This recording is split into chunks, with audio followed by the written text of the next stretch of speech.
Black Lives Matter. Black Lives Matter is under a lot of scrutiny right now after the leader of Black Lives Matter suddenly and miraculously ended up buying millions of dollars worth of real estate.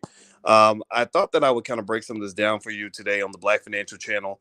So get comfortable, buckle up your seatbelt. We're going to talk about Black Lives Matter and that $3 million worth of real estate that the founder just bought, and what this means for the organization, and why other leaders of Black Lives Matter, the local chapters, particularly in New York, are calling for a financial investigation into her source of funds. I'm going to break this down for you. Get started. Let's get started. Hit the thumbs up button. We're going to get cracking right now.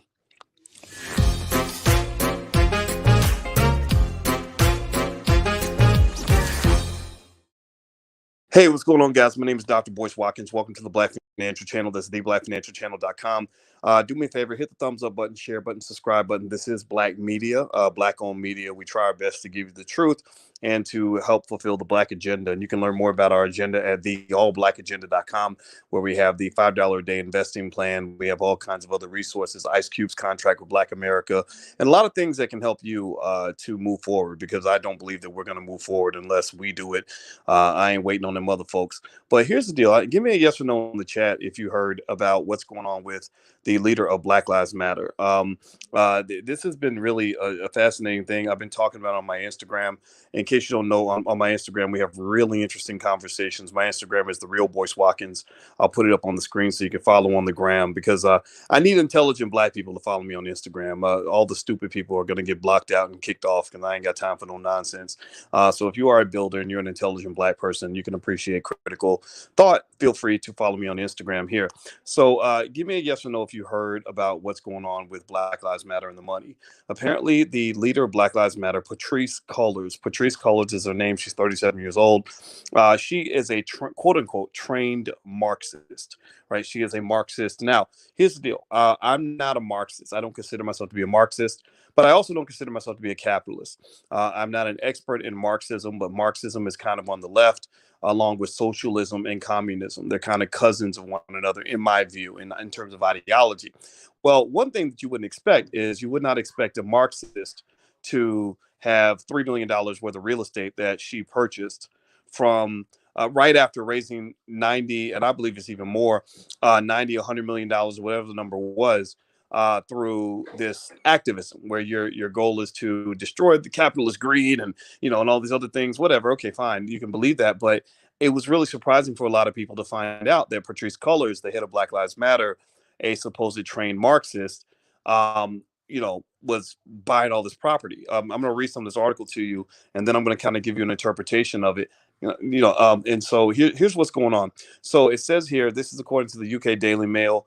Patrisse Cullors, 37, recently bought a plush property in Topanga Canyon in a Tony area of Los Angeles for $1.4 million. She also bought, this was a big surprise to a lot of people, she also bought 3 other homes in the past 5 years. So this lady got a lot of houses. Tell me, answer me in the chat, y'all. What's 3 plus 1? I can't remember. I have a master's degree in mathematics, but I can't remember. It was a long time ago since they taught me what 3 plus 1 is. What's 3 plus 1? How many houses does this lady own? 3 plus 1. Now, mind you, we talk. Okay, 4. Thank you, Jordan Salas. I needed that. I forgot that 3, because I thought, because media be lying. Media be telling you that 3 plus 1 is 187. The next day they tell you, no, actually 3 plus 1 is -2. Last time I checked, 3 plus 1 was 4. So the founder of Black Lives Matter, Patrisse Cullors, the 37-year-old Marxist / socialist activist for the poor, according to this article, has bought 4 houses in the last 5 years. That's a lot. I know a lot. Most millionaires I know don't have 4 houses. Most millionaires, don't get me wrong. I'm not saying there's anything wrong with buying rental property. There's nothing wrong with owning real estate. We talk about wealth all the time. We talk about Black wealth. I told you guys, Black wealth is very important. But one thing that's really hilarious to me is I will hear from my friends, my beloved friends who are Marxist, socialist, communists, who somehow have been misled into believing that in order to fight for the liberation struggle, you must be a Marxist, you must be a socialist, you must be a leftist. I'm not trying to say there's anything wrong with that. I actually, from my studies of Marxism, and I haven't done in-depth study, but I can give you some basic ideas of Karl Marx. Some of Karl Marx's ideas are actually pretty good. If you listen to me speak on this platform, you've heard me mention a few times that some of these ideas that Karl Marx believed. For example, one of the things that Karl Marx believed was that capitalism creates a situation where you become a cog in a wheel. You become a cog in a wheel, and you're doing work that is not an exercise of passion. It's not it's not an external manifestation of your intrinsic values and desires. It's literally just something that's this passionless activity that you're doing as part of a big industrial machine. I've talked to you guys about that. I call that the corporate plantation. And what have I always said? Y'all repeat after me. Let me know. I need to know who my people are. What have I always said about the corporate plantation? Have I told black people to stay on the corporate plantation, or have I said get the hell out? Get out, get out, get out. Why? Well, part of that is because these corporations steal your life. They steal your ability to actually do something that fulfills your purpose. You can't even do stuff for your own community because you're also busy serving that white man that runs that business. So right there, you know what? You might as well call me Boyce Marx, because what he said right there was right on point. He also said this. He also said another thing that I've mentioned on many occasions. We're going to get back to Patrisse Cullors, the trained Marxist who runs Black Lives Matter, who's buying millions of dollars in real estate. So she's acting a lot like a capitalist right now. Don't get me wrong. And I'm going to go into that point because it's just cracking me up to see this go down. The second thing Karl Marx said about capitalism, and I agree with this too, is he said that corporations can't be trusted. That a corporation will chop you off at any point, and there is no security when you've only got a job. A lot of people talk about having job security, but no, you don't have security if you only got one job. Well, why is that? Well, because you've only got one stream of income. So what have I always said about that? I've always said have multiple streams of income. Tell me, have I ever said have one stream of income, or have I said multiple streams? Multiple, multiple, multiple, right? So there you go. So Boyce Marx part two. So I'm being a little bit silly today, so maybe I'll be Groucho Marx. I don't know. But here's the point. Here's where I'm going at with this, all right? When you try to come in here and you say, that business owners are evil and that wealth is evil and all rich people are evil. Well, what you're basically doing is you're telling black people that in the only way for you to be truly black is that you must be broke as hell, dependent on this white man's government, waiting for somebody like Joe Biden to reward you with a couple crumbs because you done spent your whole life tickling his balls. I don't want that for black people. I don't want black people to be stuck broke. I want black people to prosper. I believe that you can have black wealth and actually have stronger, more meaningful activism if you know how to raise money. Why is that? Well, because one of the points of critique, one of the things that they're talking about right now with Black Lives Matter is that they raised $90 million last year. I thought it was more than that. I thought these companies were writing gigantic checks to Black Lives Matter. But apparently somehow somebody decided falsely that Black Lives Matter was the middleman, the intermediary to get to the black community. They saw the black community. If the black community was God, they saw Black Lives Matter as Jesus. You know, the pastor tells you the only way to get to God is through Jesus. Well, the Black Lives Matter somehow stepped in as the middleman and said, don't worry, Sam. We got it from here. We're the Negro managers. You just give us the money. Don't go support black businesses. Just write a check to us. Don't go and help black people directly. Just write a check to us, right? And that it was a problem because a lot of black folks are mad because they're like, wait a minute, y'all supposedly had all this connection to the black community, all these concerns about us, supposedly writing all these big checks on our behalf during the pandemic, and none of that money got to the people that I know. None of that money got to the people you know. And I've told you about ways that they could actually have a very simple economic development fund within the black community. If all the celebrities and all these rich, all these Negroes on TV, basketball players, football players, celebrities, entertainers got together and put the pressure on them. Like Ice Cube and Killer Mike had a great song called "Put the Pressure on Them, Homie." Put the pressure on them. That's how the chorus went. I love it. It's one of my favorite songs of all time. It was how I actually found out about Killer Mike. That was literally my first introduction to Killer Mike.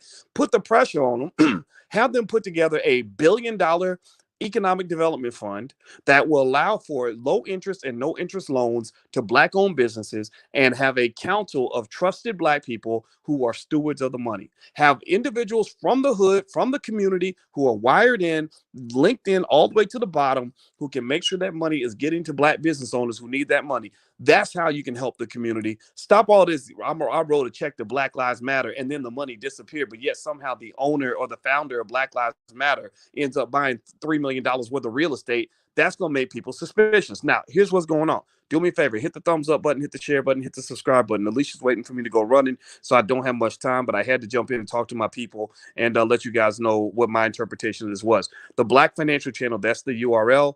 Make sure you subscribe. Please, please subscribe and hit that thumbs up button. So here's what else is going on. So right now, Patrice Cullors has drawn a lot of scrutiny over these purchases, which for good reason.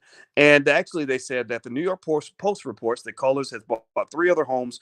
I mentioned that the AP reported that Black Lives Matter took in $90 million in donations last year, but it's not clear if or how Cullors is paid by the organization, as its finances are opaque. So that's another problem. When you are collecting that much money, and you are allegedly collecting it on behalf of Black people, and then you're not disclosing down to the nickel, down to the nickel. Everybody say nickel, down to the nickel. Where that money's going, people are going to ask questions. Well, why is that? Well, because you're claiming to raise the money on behalf of a specific purpose. You're not a business that just sold a bunch of, paper towels and hamburgers. You raised money and said, we're going to help Black people with this. So people are like, okay, what's going on with the money? And they're not being transparent in the eyes of many. This has angered Hawk Newsom, the head of Black Lives Matter Greater New York City, who says a probe into Cullors' finances are needed. I don't know Hawk Newsom. I think I saw this person on TV. I want to say it's a he, if I'm not mistaken, but I could be wrong. And he seemed like he reminded me of all the good people. There are thousands of good people who are part of Black Lives Matter because they're not in tune with what's happening at the top.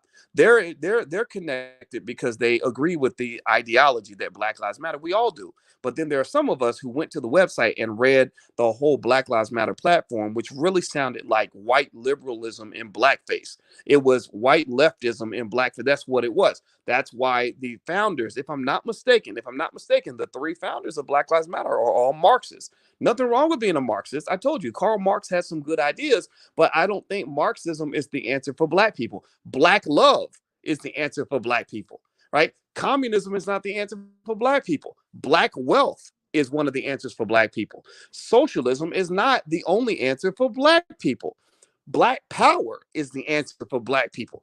Black education is the answer for Black people. Black family is the answer for Black people. Black institutions is the answer for Black people. Stop coming in here with these pre-manufactured, pre-made leftist ideologies or right ideologies. Same thing is true for the right, and somehow thinking that you can put a Black face on it and that's going to be the solution.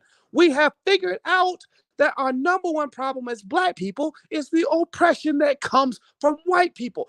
And some of those white people who oppress you happen to be on the left, and some of them are on the right. So when you come in and you say, hey, Negro, we want you to be a communist in blackface, and somehow think that's going to be a real solution for Black people, you can get the hell up out of here, because that is about the most uncreative, unoriginal, pathetic, low-level thinking that I can come up with. Let me keep going. Hit the thumbs up button. So here's what Hawk Newsom says. Hawk Newsom says, if you go around calling yourself a socialist, you have to ask how much of your own personal money is going to charitable causes, he said to the publication. It's really sad because it makes people doubt the validity of the movement and overlook the fact that that it's the people that carry this movement. And I agree with that. You see, one of the interesting things, and this goes back to Tamika Mallory selling Cadillacs and all that other nonsense, is that unfortunately with these movements, there's no real effort to actually solve a real problem. There's no real effort to actually end the suffering in the Black community, because if they end the suffering, then these Negroes will be out of a job, right? So what instead happens is you get these social justice superstars, these civil rights superheroes that are well marketed and well branded, and then next thing you know, they become part of the establishment. They start doing Cadillac commercials, they start appearing at the Grammys, they start getting Oscars and shit like that. They start giving guest lectures at Harvard University and speaking engagements from white liberals that pay them lots of money to talk about how terrible it is to be Black. Those people are not the ones who are ever going to solve a single damn problem in the Black community. And one thing they can do, though, is I think that they do draw good awareness. That's why I'm not completely critical of Shaun King. I think Shaun King does a good job of drawing awareness. Now, solving the problem, that's a whole nother thing. But I don't think Shaun King's all bad. I don't think any of these people are all bad. But what I am telling you is that more is required. when you're talking about really elevating and building the community, more is required. Like I know that when Vicky Dillard challenged Tamika Mallory on the Cadillac commercial, Tamika, of course, she feels like she's better because she's been validated by white people. So I think My Son, the rapper, much respect to My Son, but My Son was off point when he said, "Well, you'll never get access, Vicky. You'll never get access to Tamika by talking about her like that." And that statement alone was very condescending because somehow you conclude that because Vicky's not validated by white people, that she needs to somehow get access to Tamika. What makes Tamika Mallory more relevant than Vicky Dillard? There's nothing that makes her more relevant, because when you talk about street cred in the community from black folks in our space, Vicky wins hands down. Vicky Dillard's like level 9. Tamika Mallory is about a 4.2. So at the end of the day, what I'm saying to you is, before you talk about whether or not Vicky can have access to Tamika Mallory, you got to ask whether Tamika Mallory can have access to Vicky Dillard, because Vicky's the queen in my mind. Tamika's a nice lady. I know Tamika and I know Vicky. If you gave me a choice, I'd rather go hang out with Vicky. And that's the B1 philosophy. Same thing. I lived on the same block. I'm not kidding. When I was in Chicago, I lived a block and a half away from Barack Obama. I lived a block and a half away from Louis Farrakhan. I went to Farrakhan's house 3 or 4 times in a 2 or 3 year period. I never tried to go to Obama's house once. Why is that? Well, because I wanted to go talk to the man who I felt had a real solution for black people. I wanted to talk to the man who I felt really loved me because I'm black, not despite the fact that I'm black. I wanted to talk to the man who can go in and truly connect with the people and put it on the line for the people and makes no apologies for that. I did not want the man who could only help black people on the weekends, or the man who can only help black people if white people agree to allow him to do so, or the black man whose job description does not include black people on any level. That's not going to be an impact player on the team. That's like you getting Michael Jordan to be on your basketball team, or LeBron James, but he never shows up to the games. So what good is it to have LeBron James on your team if he's only in the game for 1 minute? If he's only in the game for 1 minute and don't take no shots and don't play no defense. No, you get a player that's in the game who wants to score for the team, who will play defense for the team, who's committed to the team. That's a better player than the guy who's a superstar who ain't even got time to come on the court for more than 60 seconds.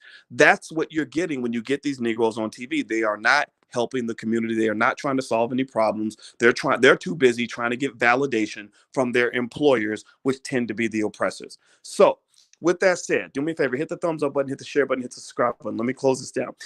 So it says that, so when they talk about her house, they said that one of her houses, I mean, and I'm not knocking the lady for having a nice house. It's 3.2 acres. The residence comes with its own pool and an airplane hangar. Additionally, the publication claims that property records show Cullors bought 2 other Los Angeles homes in recent years. Wow, she got an airplane hangar. That's pretty cool. In 2016, she bought a house for $510,000 in Inglewood. In 2018, she bought another $590,000 house.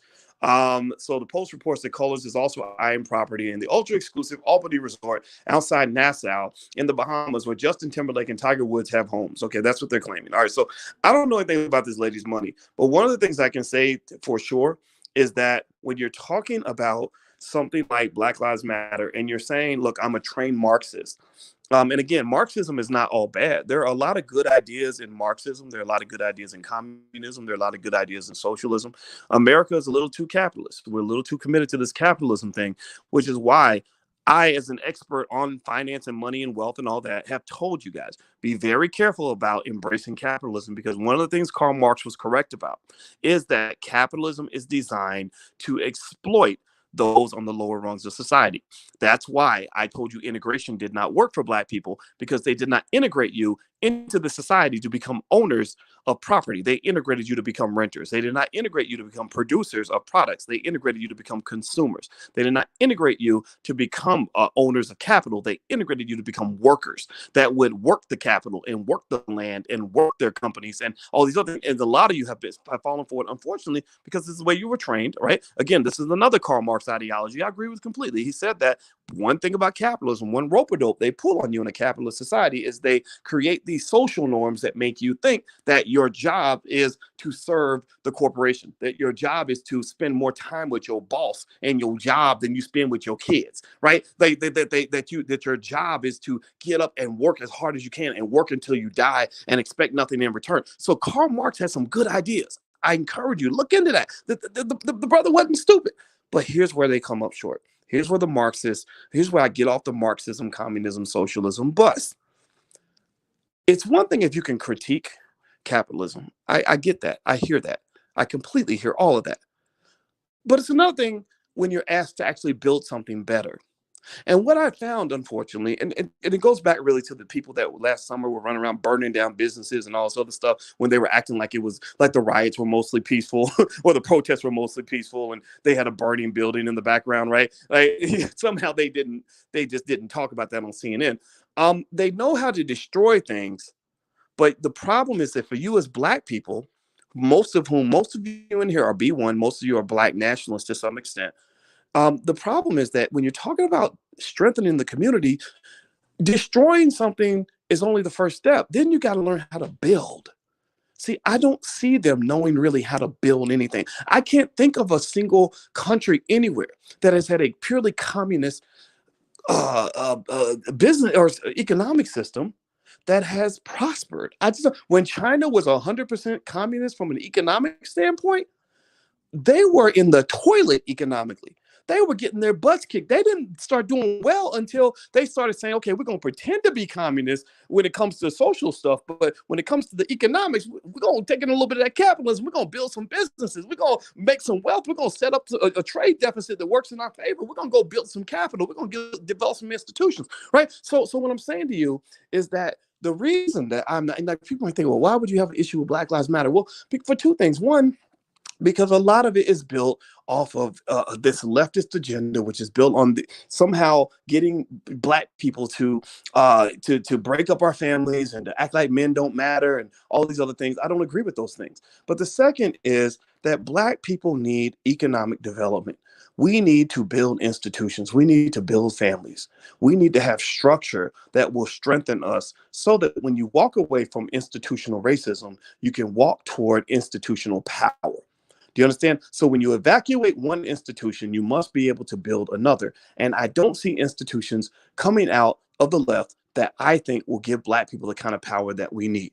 But it does not mean that the ideas of the left are all bad. Also, I think that with Patrisse Cullors, you put yourself in the trap when you walk around here pretending you're doing a Derek Jackson. When you walk around here pretending like you're holier than thou and that anybody with money is evil and all rich people are bad and all business owners are terrible, but then your ass is out here buying a $3-4 million house. Well, how you like those apples? Sounds to me like you do like money. Sounds to me like with Black Lives Matter, you're raking in $100 million and then suddenly you want to break off into the global network and cut the activists off. It's interesting because one of the things that Karl Marx said, which is very interesting to me, is he claimed that capitalists at the top exploit the workers at the bottom. That was one of Karl Marx's complaints about capitalism, was he said that the leaders at the top exploit the workers at the bottom, and he even called it theft, right? He literally claimed that if I'm smarter than you, if I know how to build a business and you don't, and you come to me and you want a job, and I say, sure, I'll pay you $20 an hour, but I go and I sell that product and I'm making $100 an hour, that I'm stealing from you. That's what Karl Marx said. I don't agree with that. I think that's why I want Black kids to be smart, because I think that that's just competition, but whatever, we can debate that all day. But I do support labor unions and all that stuff. But here's my point. Here's what I'm getting at. So with Karl Marx making that argument that capitalism is a problem because people at the top are making all the money and exploiting the people at the bottom who are doing all the work, how does that differ from Black Lives Matter? Because right now, from what people are seeing, now, is this true? I don't know. Maybe they're going to do a thorough investigation to reveal what's actually going on. But here's what I saw. I saw an organization where when there wasn't no money to be shared, everybody was generous. Everybody is anti-wealth and pro this and pro that, and we going to share everything. But then when the millions start coming in, when that money starts rolling in, that's when you start seeing people get greedy. That's when you start seeing the global network, which from what I saw, sort of snapped itself off of the organization and said, okay, we're going to keep the money over here, and we're going to keep the money in our pocket and in our space and in our control, and we're going to cut off the local chapters. So now in Black Lives Matter, what you see is that the local chapters are pissed because they're like, wait a minute, when all these millions of dollars were coming in, you're keeping this money and you're not telling us where this money's at. And then on top of that, you're showing up buying $3-4 million houses. Something don't seem right. And I can tell them just, again, I have a PhD in finance, and I can tell you if you follow the money, something isn't right. Something does not smell right. And I think they have a reason to be concerned. So do I think that this lady is a crook necessarily? I don't know. For all I know, she could have some other stream of income that's paying for all of this. But even then, you can't tell me for 1 second that all her streams of income are completely independent of her role as the founder of one of the most impactful or one of the most recognized social organizations in the country. What happens is that when you remember when, here's an example. Remember when Donald Sterling for the Clippers, that old racist white guy who was calling black people all kinds of names, Donald Sterling from the Clippers, turned out that he made these massive donations to the NAACP. And that was part of the reason why the local NAACP never checked him on his BS, because he kept writing big checks. Well, that's kind of what happens with a lot of organizations. When all that money's flowing in, there are connections that you form with corporations where they say, this has nothing to do with the activism, but we just think that you're really good. You're a really good social worker, so we're going to hire you to be on our board and pay you $250,000 to be on our board. Now, the reason they're putting you on the board is because you are the head of Black Lives Matter, or because you're the head of the National Action Network, or because you're a leader in the NAACP. And that's kind of how the dope dealer might hire the police officer's son for a summer job. Or maybe you have scenarios where the college athlete is gonna get one of the boosters hires him to sell cars and sit in the office all summer, but he's making $200 an hour, right? It's like these little subtle ways that people sneak money into your pocket that is connected to the fact that you are in a position of power. So I'm not making fun of Black Lives Matter and saying, oh gosh, you guys are terrible, you guys are worthless, you guys are crooks, you're scammers, nothing like that. I'm not here to say any of that, but I am here to say that this whole, like this whole Marxist leftist ideology, that's not going to solve black people's problems, no differently from this Democrat Republican stuff. That's not going to do it either. And also, I think that this lady, if you are a member, if you are a head of a chapter and you are concerned about what she's doing with the money, then hell yeah, you should be concerned. There should be complete 100% transparency. And you should be concerned about the fact that they're not, from what I understand, they're not releasing the names of their biggest donors. That's a problem. When black people, just like the same way, when you eat food, you should know what's in the food. When you consume media, you should know what's in the media. Well, when you are following a movement, you must know who's funding that motherfucker. Because if you don't take the time to find out who's funding that movement, then the movement's going to take you places that you never thought you would go. And that's why a lot of people don't trust Black Lives Matter. Well, I got to rock out. I love you guys. Please hit the thumbs up button, share button, subscribe button before you go. And don't forget, if you want to learn about business and stuff like that, we are not Marxists. We believe in black wealth and all that stuff. So if you want to learn more, you can actually go to the Black Business School and get started for free. Go to theblackbusinessschool.com. It's right there on the screen. So take care, guys. Love you. Have a good day. Thank you for listening. I'll see you soon. I got to go running. Talk to you later. Peace.